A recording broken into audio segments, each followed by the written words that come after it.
અરવલ્લી જિલ્લાના સાઠંબા ગામેથી ચોંકાવનારા સમાચાર સામે આવ્યા છે।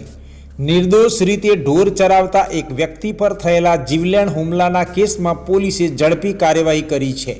દારૂ પીવાની હાલતમાં છાકટા બનેલા 4 આરોપીઓએ પ્રવીણ પરમાર નામના યુવક પર હુમલો કર્યો હતો। આ ગંભીર ઘટનાને લઈને સાઠંબા પોલીસે 4 આરોપીઓને ઝડપી પાડી કબજે કર્યા છે અને આજે આ આરોપીઓનો વરઘોડો કાઢી સમગ્ર ઘટનાનું સ્થળ પર જ રિકન્સ્ટ્રક્શન કરવામાં આવ્યું છે। પોલીસ તપાસમાં ખુલ્યું છે કે સાઠંબા ગામે દારૂ પીવા બેઠેલા 4 શખ્સોએ કોઈ પણ કારણ વિના નિર્દોષ ઢોર ચરાવતા પ્રવીણ પરમાર પર લાકડા અને ઘાતક હથિયારો વડે હુમલો કર્યો હતો। હુમલામાં ગંભીર રીતે ઇજાગ્રસ્ત થયેલા પ્રવીણ પરમારને હાલ હોસ્પિટલમાં સારવાર હેઠળ રાખવામાં આવ્યો છે, જ્યારે તેમના પરિવારજનો ભયના ઓથારા હેઠળ જીવન જીવવા માટે મજબૂર બન્યા છે।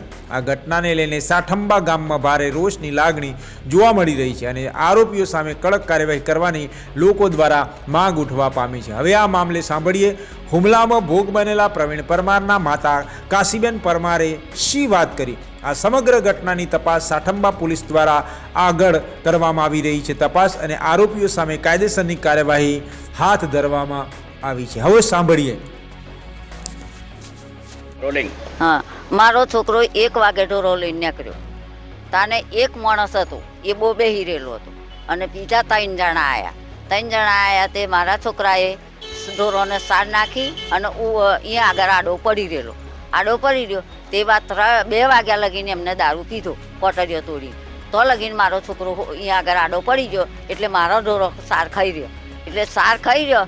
એટલે એ બધા ઊભા થયા। તે મારી ભેંસ ભડકી અને ભડકીને એને માથું મારવા ગઈ એટલે પછી પેલાએ એમ કહ્યું કે આ તારી ભેંસ વાળ, તો કે તમે ચારના ધટ્ટા મસ્તી કરો છો અને કે મારી ભેંસે તને માર્યું નથી, તો કે તારા બાપને વગાડ્યું હોત તો કે ભાઈ બાપ હમણો ના જાકે એમ કરી, તો કે અહીં ઢોરો સારા તો તારા બાપની મિલકત છે, તો કે મારા બાપની એ નહીં, તારા બાપની નહીં, પણ તું પારકી મિલકતમાં આવીને આટલી બધી ચમચોડી કરો, મારી વગડી છે એમ કરીને એને બોલ્યો એટલે બા આવ્યા 4 જણા આવીને તો બરાબરમાં બેહી રહેલો એને બાલ પકડીને કે તું મને કે પજે પડ, તો કે ભાઈ તું હું ભગવાન છે તને પજે પડું, તો કે ના પજે ના પડ્યો। પછી એને હોટી લઈને બૈરામ ઠાપકી અને પછી એને હાથનું કડું મારી અને પછી હાથો પગમાં એને મારવા માંડ્યો। એક જણો આવ્યો તે એને પગમાં એને ઘૂઘરો દબાયો તો ખાસી વારે એને વાગ્યા પછી ફૂમ આવી